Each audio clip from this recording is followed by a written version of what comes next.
waayeel iyo waxgarad warbaahinta kula hadlay gudaha magaalada Ceerigaabo ayaa soo dhaweeyay nabadeynta laga wado deegaanka Ceelafweyn iyo deegaanada hoos yimaada iyagoo sidoo kalena bogaadiyay boqor Cismaan Abuur Madow iyo cuqaashi ka shaqeynayay xaaladda nabadeed ee laga wado deegaanada Ceelafweyn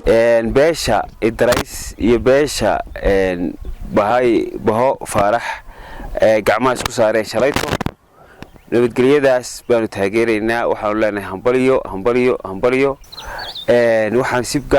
gaara ugu mahadnaqaynaa oo ugu hambalyeynaa boqorka geeska Afrika boqor Cismaan Abuur Madow oo leenahay go'aan qaadasho adag baad samaysay arrinka maalintii aad soo qaaday ilaahay waa kugu ceebaynay waad ku najaxday waadna ku guuleysatay taariikhdana ku xusi doontaa adiga iyo waayeelkii kale ka shaqeeyay waxaan leeyahay hadii la bakuuray hambaliyo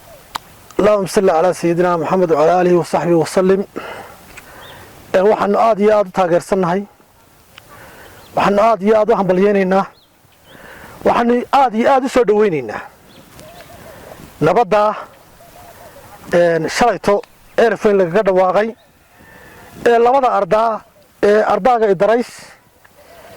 iyo ardaaga Baha Faarax ay gacanta isku saareen waa soo dhaweynaynaa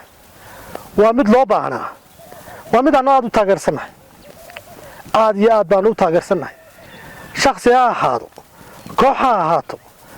qoomiyad kale ha ahaato cid kasta oo nabadda wadana annagu waan dhinac taaganahay had iyo jeeraale waanu isgarab taagaynaa marka amni la helo amni wal iimaan